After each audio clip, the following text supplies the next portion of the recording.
were preaching and teaching Sunday morning, it wasn't about dinosaurs in particular. What was it about? Primarily, death before sin, because that is a major conflict between the standard secular worldview, evolutionary worldview, and a biblical worldview. The theme for Sunday evening, would you care to discuss? Attempt to look at dinosaurs through a biblical worldview. What does the Bible indicate to us, actually teach us regarding dinosaurs, when they existed, what happened to them, and what is the evidence that supports that outside of the Bible? Well, that's kind of what we've done. We've split up into 3 parts. Last night was their creation. What are they?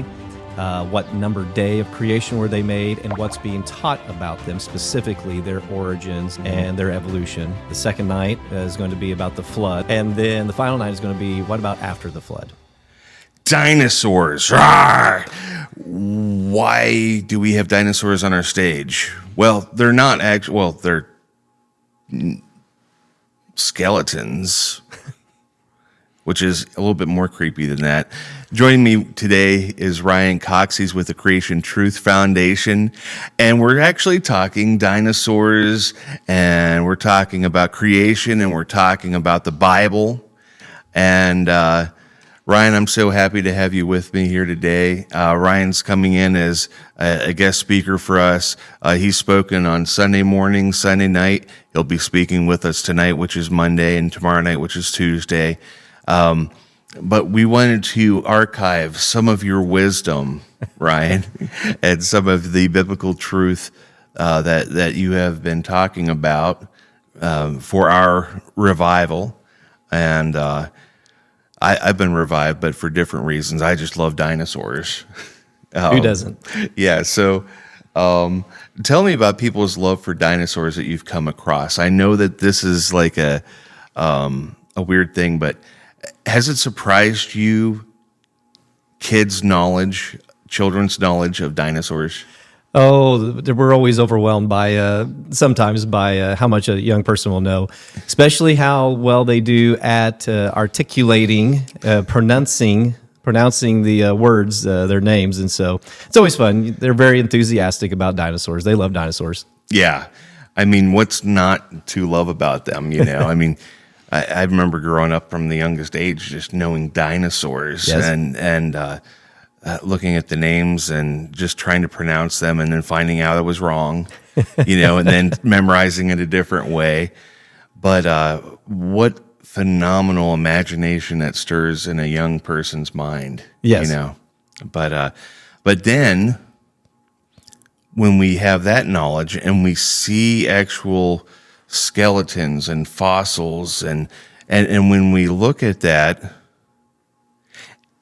and we see these youth go to Sunday school class, or when they learn at school different bits of information, and then they come to church, in their minds they ask questions that may not be asked. They may not come out. How do we get to the point where we can, first of all, connect the dots? And secondly, how can we actually inspire people to ask questions? I know those are 2 very deep questions. Let's start with the first one, okay? Connecting the dots. Yeah. So let's start with Sunday morning, okay? Your main topic as you were preaching and teaching Sunday morning, it wasn't about dinosaurs in particular. What was it about? We covered the importance primarily of death before sin.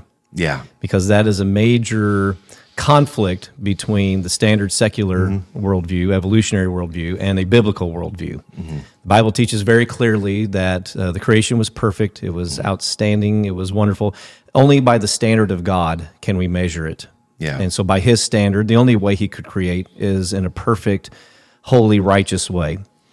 When Adam and Eve sinned, violated that holiness, that perfection, he then pronounces the curses and what's going to happen. The entire creation, we find out there in chapter 3 and also Romans chapter 8, was cursed. And we started to see manifestation of it. He said, now there's going to be thorns and thistles. It's going to be hard labor instead of just the easy work that was originally there. Easy compared to our standards. Yeah. And then he also says, now you are going to die. There was no physical death before that. Primarily, we know that for certain because in the previous chapter, in chapter 1 of Genesis, before he pronounces everything very good, he says you're only going to eat vegetation. He says that to the animal kingdom and to the image-bearing kingdom, to Adam and Eve. And so nothing would ever die. So, and then when you throw in 1 Corinthians 15, you know that the curse of death, physical death, is part of the fall. If you have death before sin, though, well, that messes everything up with your theology, your understanding of basic Bible teaching. Yes. So that's where you bring the dinosaurs in. Yeah. Are these things that represent millions and millions of years of death, disease, pain, and suffering before there was an Adam and Eve, before there were humans that could sin, or do they not? So can you trust the Bible or can you not? There's the connection. And that's what it comes down to is when we talk about youth and young learners, or even age really isn't a factor, is it? Yeah. When you're trying to understand the fact that we do have science. When we talk about representation of death, I mean, we've got some pretty good examples right on the stage. We're not afraid to shy away from science. Oh, we love science. Yeah. And so the understanding is science and the Bible aren't fighting each other, but rather they're really good commentary as to what the Bible is teaching. But the whole component of death before sin, that's a real issue. Yeah. So why we look at pushing back on millions of years is because, well, many reasons, but one theological big one, like you said, is it eliminates the need for talking about a savior. Yeah. So when Adam and Eve sinned, what changed? Did anything change, or did everything just continue the way it was? Not if it's been death and death Exactly. and more death for all those years. And so you have no consequence to sin, which is exactly what the serpent said to Eve. Oh, you surely will not die. There's no consequence to sin. That is the pure standard evolutionary secular teaching, understanding. And also then, we have a God who created everything, said it was good, and that would include death, disease, pain, suffering, cancers. We find tumors in the fossil record even, and all kinds of stuff. Yeah. So what kind of a moral monster does that then make our creator? Yeah, exactly. So basically, and I just want to stop for a moment and give Ryan so much credit because in order for him to come to an event like we have where there's 4 sessions of content, that's 4 hours of sessions of content. And if you see all the books that you've got out there that, we have for reference, and you see what the Creation Truth Foundation has to offer and even other organizations like that, when you see what we're talking about, there's a ton of information that he has in his brain, okay, collegiate level information, right? Okay. And now I'm putting him on the spot without any notes and just asking him questions that he's answering, pulling from all of that knowledge and resource. So I just want to give you credit, first of all, for just showing up and me putting you on the spot and having this conversation and it being recorded and filmed. Yeah. Hopefully you're able to shine bright, of course, as we go through this compared to this dull person that I am. But I'm telling you what, this is just I've loved having you here, Ryan, so far. You. And as we mix together these 2 circles of life that we're coming from, both science and faith, we see how they can actually harmonize instead of this common preconceived notion of one undermines the other. That's simply not true. No. That concept came about 100 years ago with the Scopes trial. Yeah. And that was pretty much the attack, the argument that was made, science versus religion. Yeah. Yeah. And the defense, they tried to defend it. What will happen if we teach evolution? Look at all the bad things that will happen. And then they came back with the counter argument, yes, but that doesn't change the scientific accuracy of the teaching of evolution. And they couldn't refute it. And so that was what started this whole spiral, this whole understanding in the culture of science versus religion, when turns out all the science that was brought forth as the evidence that would destroy the creation argument, turns out every one of those has since been refuted or was even a hoax. And some of that was even understood at that time, but was still used in the trial. Yeah, agenda really can push the issue, can it? Yes. So now I'm going to go to that part 2 of my question. How do you try to encourage people asking questions? Because obviously, with a presentation like what we have on the stage, with what you have to offer with content, I have noticed you interact with youth really well as adults, and kind of having that good tie-in together. How do you help them articulate, when they ask questions? Like, how do you help them clarify their thoughts that they have going through their minds? The biggest goal for me is to get, no matter the age, to look at the people and the events of the Bible as real history. These are real people going through these circumstances, trying to understand what they were dealing with. And when that starts to click, that Abraham was just as real as Abraham Lincoln. Yes. That Noah was a real guy with his kids trying to get through this incredibly difficult situation, just like any other person in history. Then it starts to make those types of connections, starts to connect those dots. And then when they start hearing this other stuff, well, the flood didn't really, well, wait a minute, what about Noah and his family and the ark and all this? Then they can start asking questions. And when you think about where people are at, then they start making that connection. Wait, this person was flesh and blood just like me, Yeah. And, in Acts chapter 17, I love how Paul goes to Berea, and he starts out at a synagogue. And so when he preaches straight out of the scriptures, and they check the scriptures every day to see if what he was preaching was true.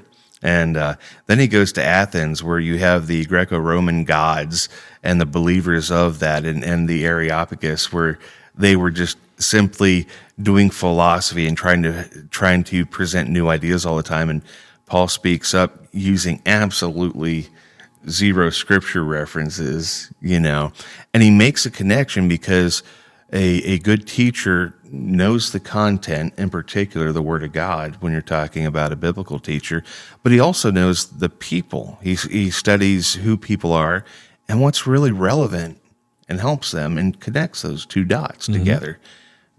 I've seen you do that yesterday quite a bit, and it made a lot of sense when we realized that this isn't something beyond us, but we have to strip through all the agenda and misdirection and just look at what's here, right? Sorry, I got into preaching. I tend to do that a little bit. But so the understanding that death came because of the sin and not preceded it, that's a heavy, heavy theme. Let's talk about what happened on Sunday evening, last night. The theme for Sunday evening. Would you care to discuss much about that or pull us in on that? We started then for the 3 nights, our attempt to look at dinosaurs through a biblical worldview. What does the Bible indicate to us, actually teach us regarding dinosaurs, when they existed, what happened to them, and what is the evidence that supports that outside of the Bible? Okay. And so that's kind of what we've done. We've split up into 3 parts. Last night was their creation. What are they? What number day of creation were they made? And what's being taught about them, specifically their origins and their evolution. And then the second night is going to be about the flood. How does that all fit in there? Because a lot of people in the church might know there's a connection with dinosaurs and the flood, but they're not exactly sure what that connection is. Yeah. And then the final night is going to be, what about after the flood? Yeah, that's exciting. I already had people. We have refreshments afterwards, and I can't tell you how many people were asking me, "Okay, what do you think about this? Yes. Yeah, what's coming after the flood?" I actually have people. I'm talking about little kids, like 4, 5, 6 years old, and seniors who are in their 70s and 80s asking me questions, looking ahead, and they're excited. Like the whole age range is excited. They can't wait to hear those perspectives. That's good. And just so you know, just a little bit of encouragement to you, brother. But let me go off script here as if I haven't been all along. What's your favorite dinosaur? My favorite dinosaur? Oh, I love studying them all and assembling them, or the fossils of them, as we carry around the largest mobile collection of dinosaur fossils in the United States, which is just what a privilege and blessing from the Lord. And that has to be hard because I know that so much work and coordination had to be, But growing up as a youth, Yes.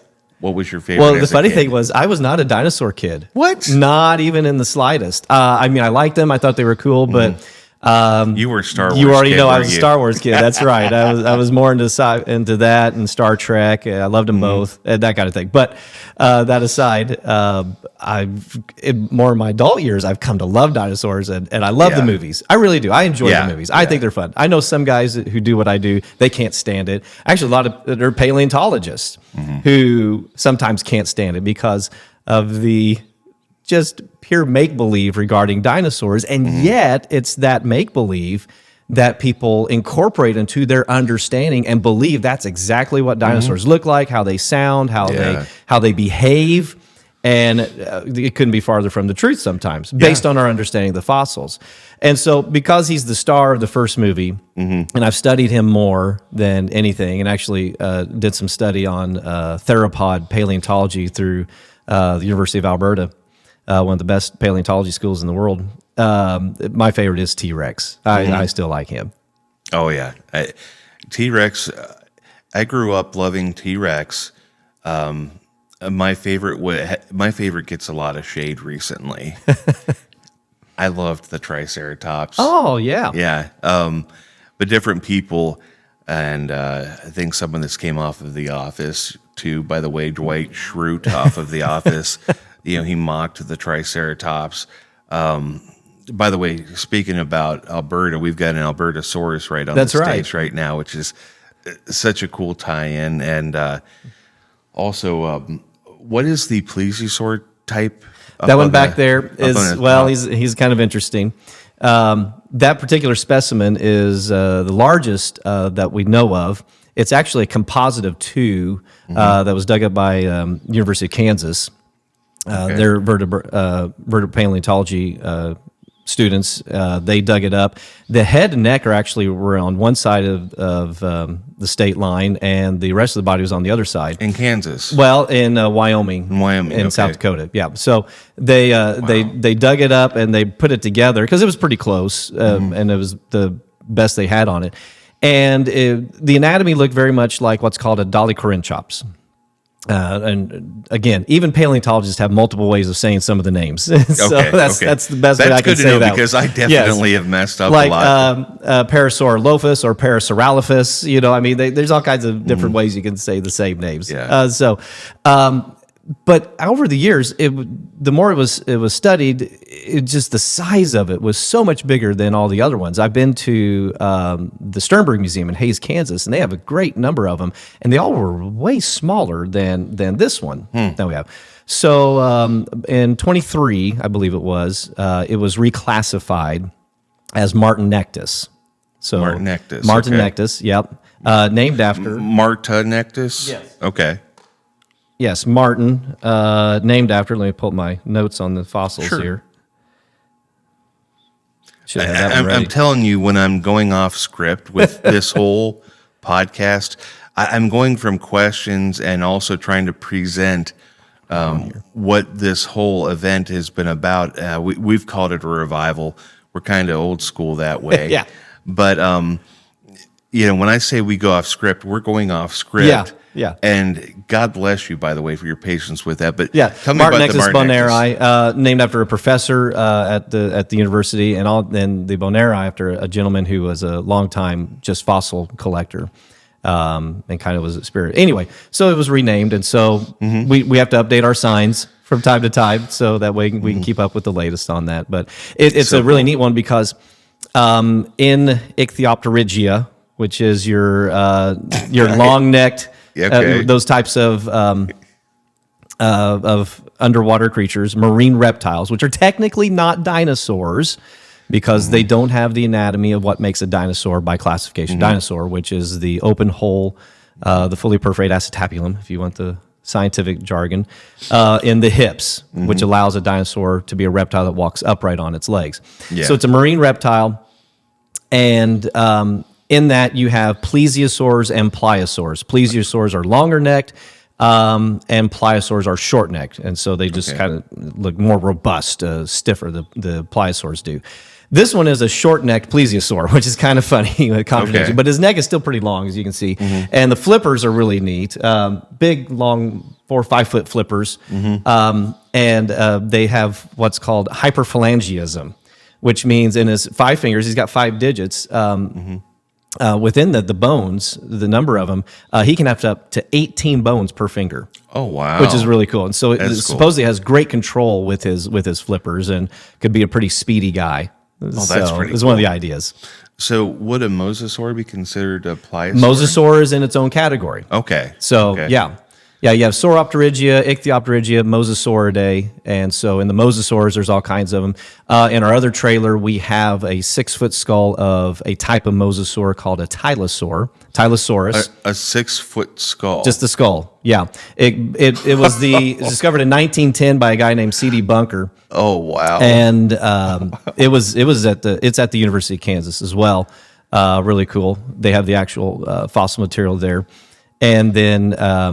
there was a paleontologist out of Colorado who was going through there and saw it and was like, hey, we could probably reconstruct this, put it together, and we can get some great study on it. Turned out it was 45 feet long. It's named the Bunker specimen after C.D. Bunker, and it's the longest one ever discovered, and we have one of the skulls of that. So it's pretty neat. That's wild. Yeah. That's wild.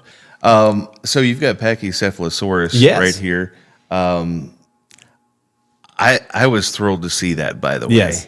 And of course, a large part of that is because of Jurassic World 2. That's right. Okay. Is there anything in particular about him that stands out? Well, this specimen, this one right here, is called the Sandy specimen. She was dug up in 1994 in northwestern South Dakota in a big dig site called the Sandy Sites. Yielded a lot of fossils.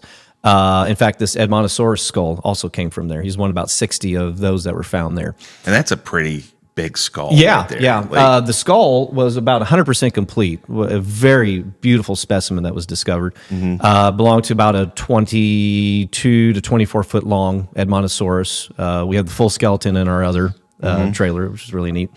The Sandy specimen, she was actually named Sandy after so we call her she. After the dig site because of the significance of her find. Before that discovery, there had never been one of these types of dinosaurs found with the head and other parts of the body. It was always just parts of the skull or parts of the body.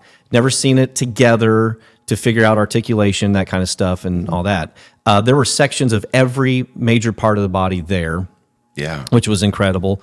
And the most important being the neck, the cervical vertebrae were there.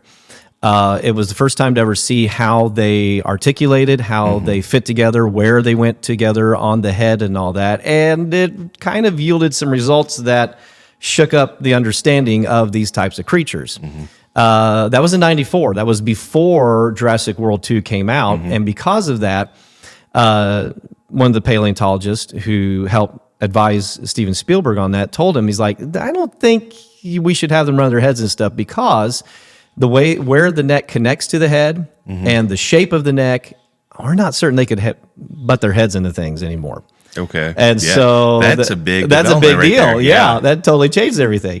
Instead, several other specimens the Pachycephalosaurus, others within that created kind, Stegosaurus, Stygimolech, others. They found little puncture holes in the dome. That dome is solid bone, yet they found little punctures in there and a little bit of disease, sometimes indications of that looks like might have been infected. So they think the little spikes, the nodes on the back of their skull, could have been more effective in attack, maybe more of a side butt. Okay. Kind of like how a giraffe does. Okay. And then the dome is purely a shield. It's for protection. Okay. And so that's So, like, if you're talking about messing with a goat, which I don't suggest doing, you get a goat angry at you. Yeah. It wants to headbutt you, right? Yeah. And so that headbutt comes in, and it'll lower its head to align its spine and butt you, which right? is what they show in the movies. Or like a punch, a solid punch. You have your wrist is firmly in place, right? Yeah. Okay. But when you looked at the actual diagram that you put up on the screen last night, that's a neck breaker. Oh, yeah. I mean, it's so obvious that it wouldn't want to ram anything with the You wouldn't power think so. that you would see in Jurassic World 2. No. But you could see the flexibility in a side butt. Yeah. And wow. That seems to be the more predominant thought now on that. There's still a few guys who hold out, who think if you get the muscles right and everything, maybe it could still absorb the impact and do that. But the leaning, the consensus is more towards it could not headbutt. Yeah, because basically, if you saw this lining of the vertebrae of the neck, it's U-shaped. Yeah. And to me, that's... Yeah, you don't want to punch like this. You want to punch like this. Yeah. No slap fights. That's right. That doesn't do the job, right? That's correct. Oh boy. So that's really, and none of these things, by the way, if they were living today, would I ever want to challenge, back out in our acreage in the woods out back, I'm thinking like, we've got a skull back here of a giant beaver. Yeah. Okay. We're in Beaver County, Pennsylvania. Okay. And I have to go through this. Yes. I apologize to everyone on earth who sees this and who's involved in this. But we're in Beaver County. The county seat is Beaver. Yep. We've got a school district that's Western Beaver. And what's their mascot, Matt? The Golden Beaver. There's also Big Beaver. There's Beaver Falls. There is Beaver Creek State Park across the state line. You want me to grab the skull so you can show everybody? Yeah, go for it. There is Beaver Township, South Beaver. They have this fascination with this critter, and I'm just going to leave that at there. But this thing was huge. So show off, if you would, the skulls of here's your these modern day beaver fossils. Okay. This is an actual real beaver skull. Okay. So there's that one. We'll put him right there. Yeah. This is Castorites ohioensis. And so I'm just going to hold it there. You can do whatever we need to. Or if I need May I to. touch this? Yeah. Okay. That's fine. It's in two pieces, the top and bottom. So there you go. Look at that. Look at that. Uh-huh. That's wild. The original one was found in 1889 in Richmond, Indiana, Randolph County, Indiana. But since then, they found several of these in Ohio, and so they have the name Castorites ohioensis. These could grow up to 6.2 feet long, so a 6-foot beaver, 250 pounds. Their incisors, their teeth are 6 inches at least. And so, they seem to be rather formidable. There was a study done in 2020 that they tested little remains that were on the teeth and everything. Showed they were actually very good at chewing, cutting down trees, all that kind of stuff, just like they would today. So, wow, pretty amazing. Yeah, just probably more effective, I would guess. Yes. Yeah, take your time to protect the fossil, of course. One of the reasons we carry this is to show the difference in sizes and how in the fossil record we still have many of the things that we find in the fossil record still alive today. The difference being size.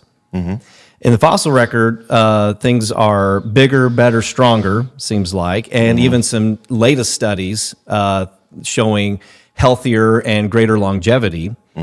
Whereas today they're smaller, weaker, more sickly a lot of the times, and that's not what evolution predicts. Evolution predicts the opposite.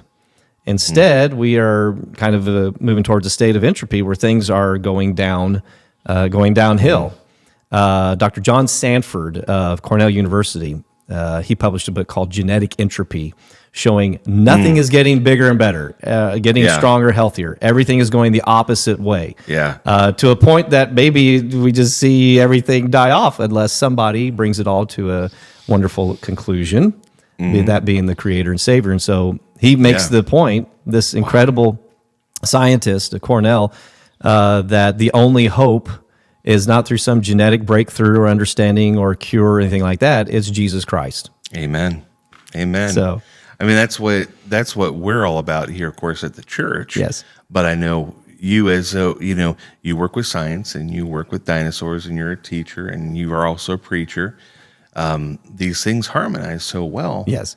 But once again, with why we're here at church, our church exists because of Christ. It all revolves around Christ.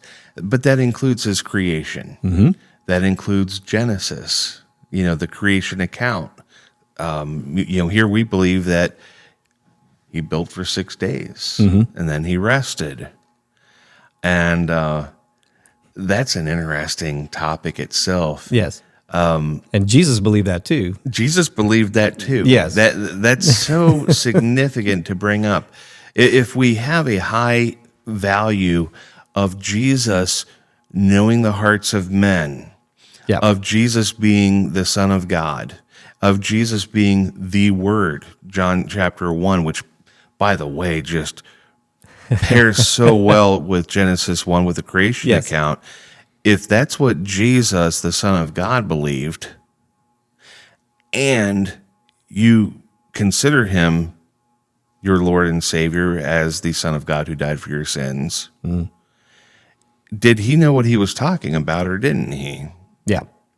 Yeah, he specifically quotes from Genesis 1. He specifically quotes from Genesis 2. He's the fulfillment of Genesis 3. He references Genesis 4, says Abel was the first prophet, real man, real person in history. That what happened with the sacrifice and with Cain really did take place. He references 6, 7, 8. He talks about the flood. He talks about Noah, especially Matthew 24 and those passages. 6 again mentioning giants, by the way. I'm about to decline in size, but go ahead, sorry.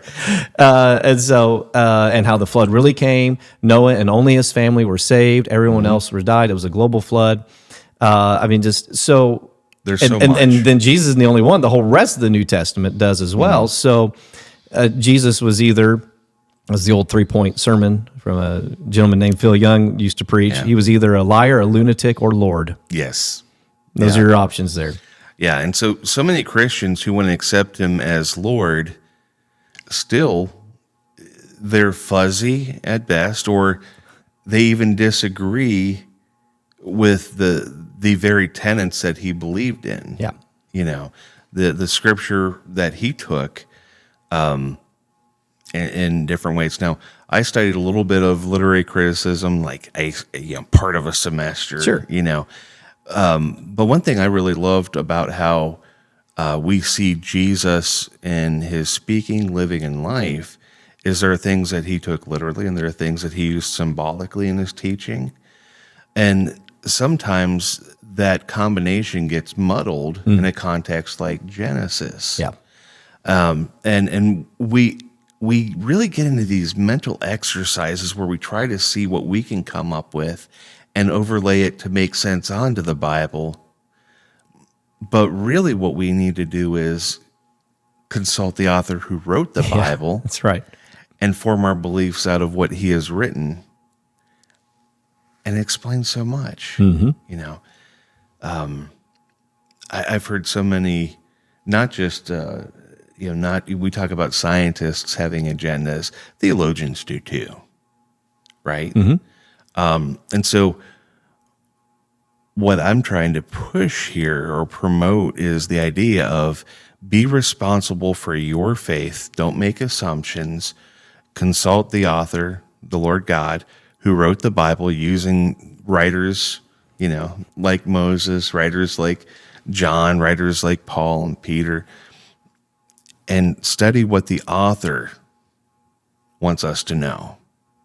We see that same type of unveiling when you're talking about evidence of fossil records, of geology records, and such. It's right there. Tell me a little bit, if you would, and we haven't talked about this at all, but have you seen where scientists say, we have the evidence? Don't we all have the evidence? Yeah. Yeah, we all have the exact same evidence. It's then what do you do with the evidence? Yeah. And are you willing to follow the evidence all the way? Do all the tests. That's one of the things that I've loved meeting many of these PhD scientists who actually have access to the top laboratories, do the actual research. They will follow it anywhere it goes. They just, where's the path leading here? Let's do this test, let's do this test, let's do this test. And then when they speak with their evolutionary colleagues, they're like, no, we can't do that test. Well, why not? It's just a scientific test. No, we can't do that one. No, let's just not do that. Or let's not publish that finding, what you found and everything. What's there to be afraid of if it was a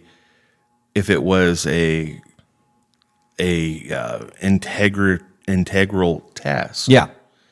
Then what's that the they harm? use in other situations, but refuse to let us use it here. And the funny that you say, what's there to be afraid of? It's funny for the guy who's doing the actual study, the test, and wants to take it all the way. The fear for him is the loss of his job. Yeah, because we've actually seen that happen. And for the other one, it's the challenge to their faith. So there's a fear on both sides. And I find it interesting, the guys who are willing to go ahead and go through and push through and do the tests, they're willing to lose their job. But the guys who aren't, they're not willing to question their own faith, their own worldview. Yeah. That is so telling in the scientific community. It's a character issue, isn't it? Yeah. And we see the same thing, too, when you're talking about faith issues and faith topics. Are you willing to surrender to what the Lord is trying to teach you? Yeah. And it's such a fascinating concept of understanding, are we willing to yield ourselves when we count the costs? Yep. Tell me about the scientific method, about measuring the scientific method against all discoveries. Yeah. Well, can I show you something? Yeah, let me grab you absolutely. something. Absolutely. By the way, this whole time I've been like a fanboy as he's been here, not just the podcast. So, although I am acting differently because I have my podcast voice on right now. There you go. But yeah.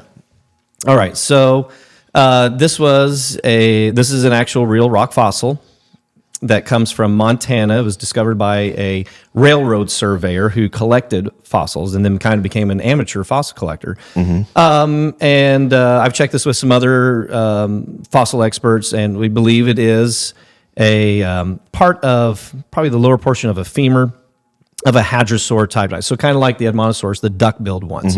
So that's cool. That's everything. We know where it came from. We have the county and all that kind of stuff, and about when it was discovered. When we had this at an event, one of the scientists that we're good friends with, his name is Dr. Brian Thomas. He has his PhD in paleobiochemistry from the University of Liverpool.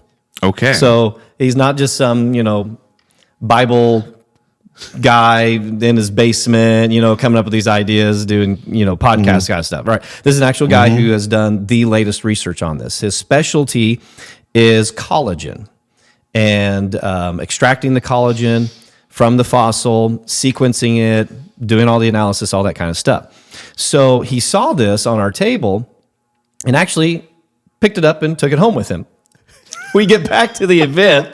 No way. Yes, he's with the Institute for Creation Research out of Dallas, Texas. We get back to the event, and our friend, he comes up, he's like, I got something to tell you. We're like, what? We're like, Dr. Thomas may have walked off with one of your fossils. We're like, what? And of course, I'm kind of actually getting excited because Yeah. that must mean he thinks there's something to it. So we get a hold of him. He said, I think this fossil is thick enough and preserved well enough that we could probably extract some actual collagen from it. Collagen Really? is the most prevalent connective tissue in your body. There's a couple different types of collagen, but it makes up like the majority of our body. Okay, it's in our bones, it's in our tissues, and all kinds of stuff. So he wants to do a core sample and extract it. So that's our hypothesis. There's maybe collagen in this. So the scientific method: observe, test, repeat, falsify. So we do a core sample. We drilled in here. This is the actual drill site here, and extracted it. And then we put it under a microscope. We have to prepare the microscope. We have to do all this stuff in an actual laboratory set up by actual scientists and everything down in Texas. And so we did that.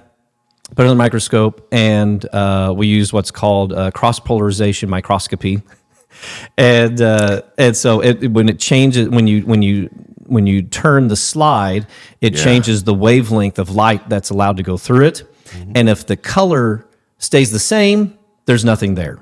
But if the color in the slide changes, then that indicates the presence of collagen, which is really cool. So we did that. And it did that, and the color changed, and so the presence of collagen was there. Well, you observe, test, repeat. Okay, so we did it on the other side as well. Okay. We've done multiple extractions, and we prepared multiple samples. Every single one of them yielded indications of collagen. Now, falsify. Okay. Falsify means we have to do other tests to show that it's not that. Okay. And if it makes it through those tests, then you have verified it. That's the scientific method, okay? Okay. So Dr. Thomas and his colleagues with an Edmontosaurus fossil, they did the cross-polarization like we did, but then they did several of these other tests, these types of chemical tests to observe if it has these types of reactions or not, and all that kind of stuff. And if it does, it has the right numbers and quantities of it, then it passes those tests. It would verify it as collagen, and not only that, but what's called endogenous, as in original, belongs to that animal. Hasn't been contaminated. Okay. But we've actually seen that in scientific literature, that because this stuff's not supposed to be there. If these things are tens of millions or hundreds of millions of years old, that stuff's not supposed to be there. It can't last that long. Yeah. And so we actually saw it in the literature. One guy said, well, somebody must have dropped their baloney on it when excavating it. That was their explanation. That's a lame excuse. It was sorry. pretty sad. So, and part of our exhibit, we have this sign there, and if you're here, you can read it. But in January of this year, they got their results. Him and a team from Liverpool and from UCLA. Again, these aren't just little Bible colleges. These are top-notch specialists in these fields, and they published it in a peer-reviewed journal called Analytical Chemistry. And showed that it was endogenous collagen. It does belong to that creature. Wow. And it was funny. I started getting all these text messages from different people who know me, and every now and then they'll send me links to something they saw, and they're like, have you seen this, or you got any thought about it? And I'm like, yeah. Or I was like, no, that's cool. That's neat.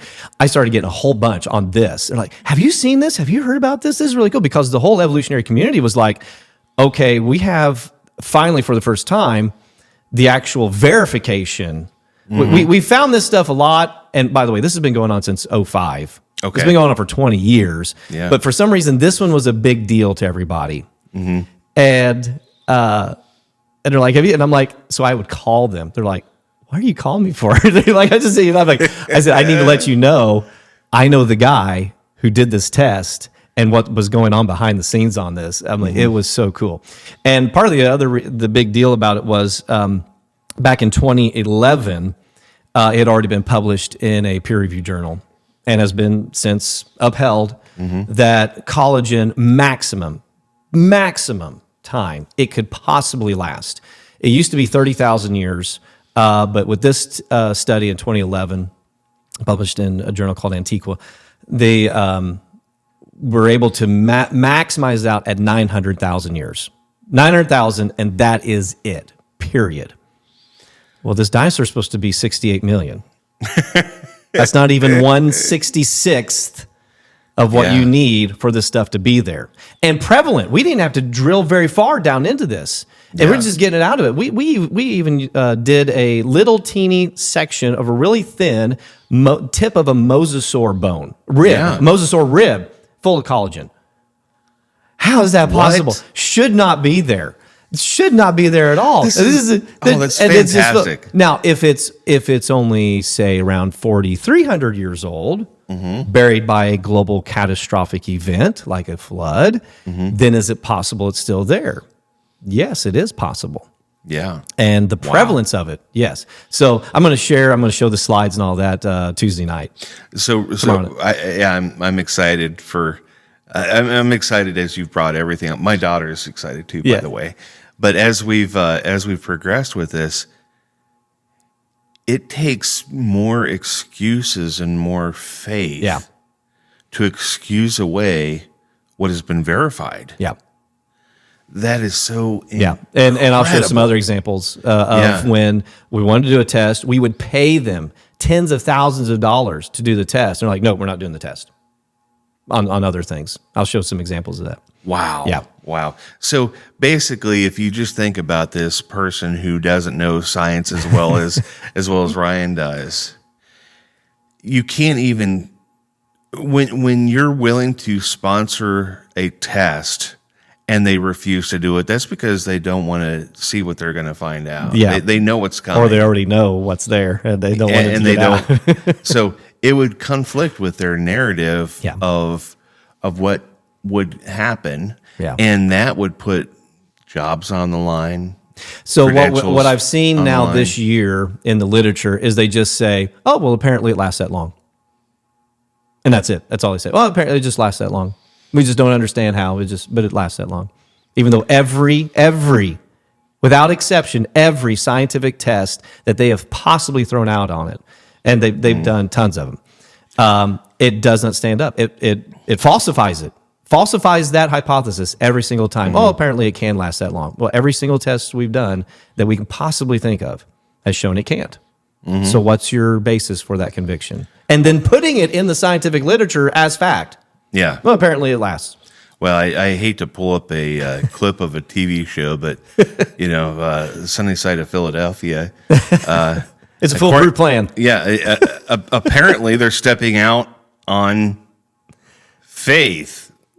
Yeah. Right? Yeah. I mean, come on. Yeah, that's right. That's so crazy that scientists are willing to not do the tests, to not actually say what the conclusion means.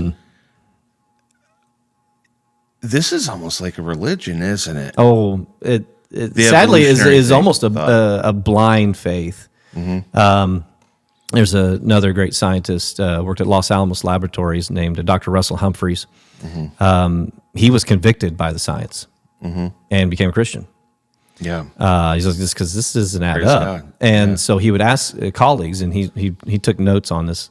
In your specific field, look at this. It shows that the Earth can't be this many millions of years old. It has to be just thousands of years old.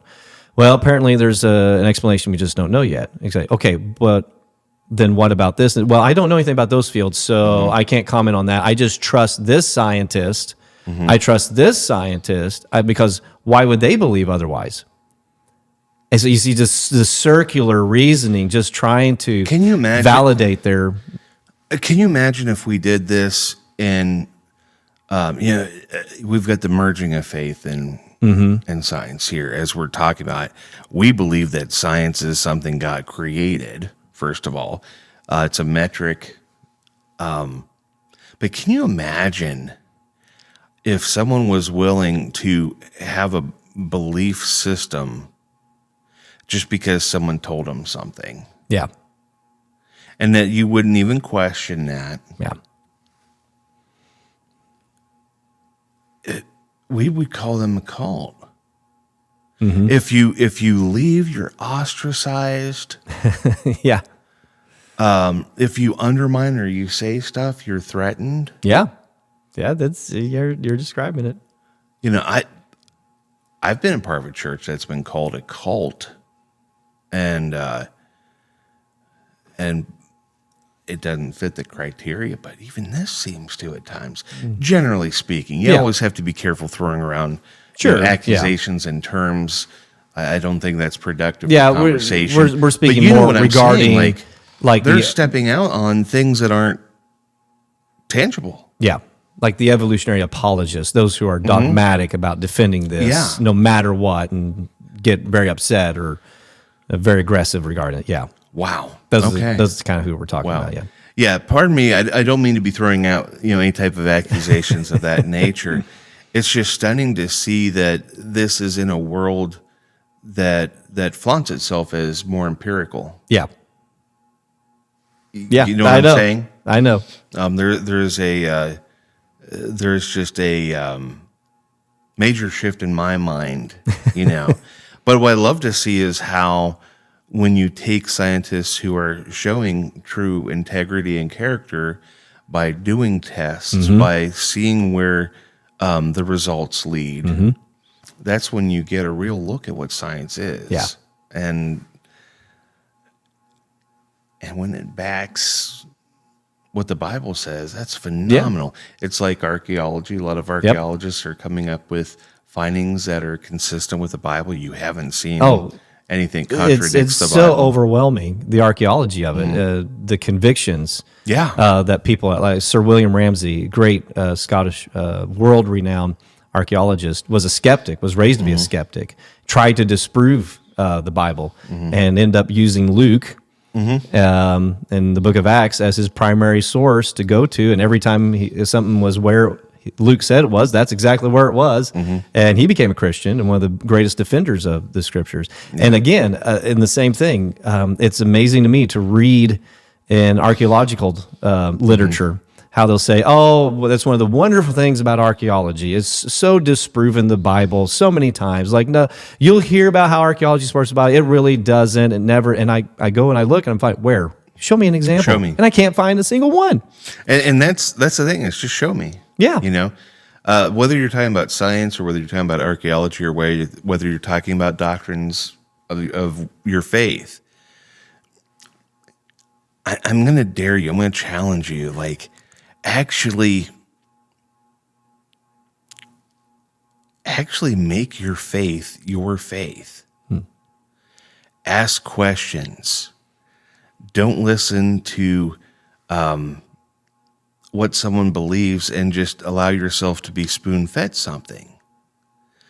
Whether you're talking about science, whether you're talking about archaeology, whether you're talking history, whether you're talking about religion, whether you're talking politics,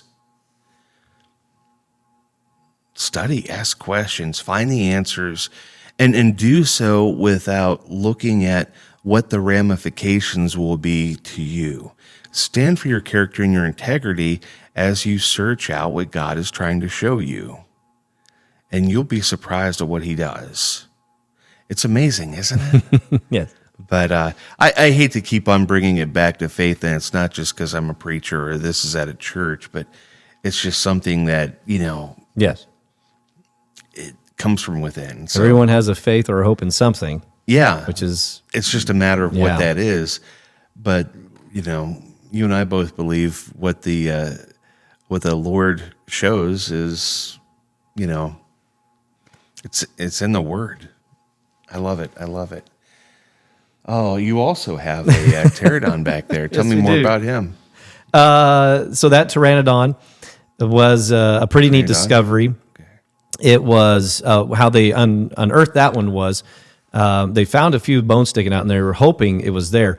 A lot of pterosaurs, when you see them in a museum, they are a composite. They've been pieced together because we found all those bones. It's just not all together at the same place. Yeah. But we'll find it here connected to this one or here connected to that one. And so after 200 years of doing this, paleontologists have a good idea of what it looks like. That particular one, they saw the bones, and so they scooped way down underneath and all around and got a big chunk out, and then slowly tried to pull apart to see, was it all there? And there was a good amount of that one there. It was pretty neat. So cool. And so they put that together, and that's what that one turned out to look like. That's it's a female, based on understanding. because of the little crest and the proportion regarding the hips, for egg laying and all that kind of stuff. And so there's a couple different species like Pteranodon sternbergi and Pteranodon longiceps. The males are easy to tell the difference. Females, no. So that particular one there that they put together can be used if you want it to be a Pteranodon sternbergi or a Pteranodon longiceps, either one. So because you can't tell a difference in the females. The males you can, and we do have a male one based on the largest one ever discovered, and it is 24 foot wide. That up there is 11 foot, so it's not even half. Our biggest one we have in our other trailer, and the head on that one, it's a longiceps. It from the tip of the crest to the tip of the beak is 8 feet. So it's just a really, really cool creature. One of my favorites. I love that. I love that.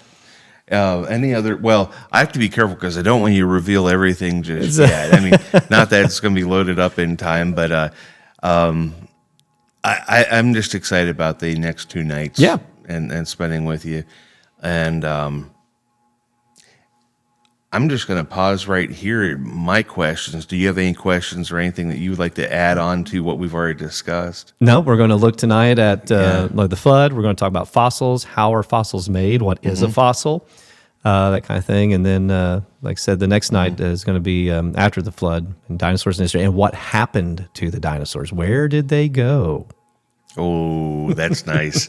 That's so nice. Now, tell me more about the Creation Truth Foundation. Creation Truth Foundation started in 1989. Dr. G. Thomas Sharp, amazing man. When he got his PhD, he submitted his. I just learned that he passed away back in February. He'd been retired from the ministry for 8 years. So when I was going through and looking up his history, he submitted his doctoral thesis in April, graduated in May with his master's from the University of Oklahoma, and then graduated in September with his PhD from seminary in Florida. That's wild. It's like, that's crazy. How do you do that? I asked his wife, said, we didn't see him a lot for those few years. She always, Diana's wife, she's wonderful. She always, her response is, he was always so smart. And I was like, you read a lot of books, apparently. And so, wow. He was so convicted. He was a teacher, a public school teacher, an educator, and a preacher, did both. And he was so convicted by the number of young people leaving the faith. He grew up in church because they went to college and they learned real history and real science that says the Bible is just myth, a bunch of fables, and they walk away from faith. And he's like, the evidence is overwhelming that the Bible is true. And so he just felt convicted. He started going around and traveling to any church he could get into to share. The school district was very generous in letting him do that, but then they had a change in the principal or superintendent or something like that, and then said, nope, you can't do that anymore. And so he made the decision in 89 to go full-time. Yeah. Had no support, nothing, just hoping the Lord to provide, and he did. And then in the 90s, I met up with this Christian paleontologist named Joe Taylor, who he passed away a couple years ago, and I was reading some of his biography. He was actually really involved in a lot of the paleontology world, digging them up, helping them reconstruct. In fact, even a couple of the ones we carry. And he brought some fossils and did an event with Doc, and big response. They're like, okay, let's try something. So they called a guy up in Woodward, Oklahoma, and said, can we borrow one of your car haulers and a truck, a diesel pickup we think can pull it? And because of his connections in Florida, they spent 5 weeks on the road. They just laid them on the. You saw how we brought these in. Yeah. Very nice crates. Oh yeah, everything has a specific place. Oh, it was remarkable watching some of that setup. These were just put down some blankets, strap them to the floor, hope they survive. Okay, and these are actual real. Yeah, these are all fossils, real fossils. And so he travels down and spends 5 weeks on the road, going to every Christian school and church he can make contact with. And he said, "Hey, if I bring some dinosaur fossils, absolutely, we'll let you in." And had huge response. Saw thousands of kids. Came back home and said to his son, Thomas, who's a very great entrepreneurial type guy, he said, we need to make this happen. And so they started the process of, okay, where do we get fossils in the first place? Who do we call? How do we pack them and all this kind of stuff? And eventually acquired one, and then another one, and then another one. And now, 36 years later, we have the largest traveling collection of dinosaur fossil skeletons in the United States. I was shocked when I first came in here and saw the final setup. Yeah. You've got a tremendous amount of information of fossils, skeletons. I didn't think you could fit all that on the stage, to be honest. Well, and it's so wild that people here at the church did a great job in helping us get things set up to where we could put them up. Credit to Dave Irwin, Mark Merritt, and Kyler Hale for helping us with that. The I can't help but just enjoy the lighting effects of it too. By the way, are there any other projects that you're working on right now too that you'd want to promote at this time? Oh yes, absolutely. So a little side thing that Doc always enjoyed was our American history and the godly founding behind it. And so he would actually speak on that from time to time. Did a lot of good study in that. Well, when he was retiring and they were looking for somebody to come on and join, I had worked with the ministry for a long time through a church camp in Southern Illinois and some other things that we had done together. My background is history. That's what my degrees are in history. I love history. And so I was a history teacher in public high school for 7 years. And so they said, hey, you want to keep doing it? You bet I do. Absolutely. So I have a series called Our American Founding. Okay. That I come to, and I put on the costumes, dressed like George Washington and Civil War and the Pilgrims and all that kind of stuff.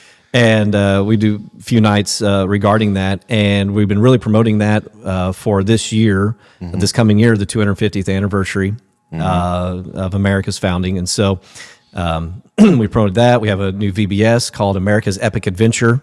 That we do that. We do all kinds of VBSs. We do some about the flood, creation, dinosaurs. We have one about astronomy. My colleague Matt Miles, who's the president of our ministry, that's his specialty is astronomy. We bring our big ministry telescopes, and we do programs like that, or VBS as well. We have the American Founding one as well. So there's all kinds of stuff we're working on and we're doing, and so we're any way we can help the local church. Yeah, that was Doc's back. He started to first think maybe I should build a museum that people come to, and he's like, I felt like somebody just gave me a kick in the rear end. And he said it was the Lord saying, "Don't make people come to you. You go to them. Go to the local church. Set up something they've never seen before that they can invite the community to come in. People who may never have heard the gospel, can come in because they want to see dinosaur fossils, and through that you get to share the truth of Jesus." And so he called them God's gospel lizards, just because of the doors they would open, and just what a remarkable testimony and a ministry he began, him and Diane. I've got to say, it's entertaining to think about seeing that old car trailer in your mind. And can you imagine just driving down the road and can you imagine right by that thing? When our Triceratops we have a full Triceratops, and they had the skull, and this skull is incredibly heavy and solid.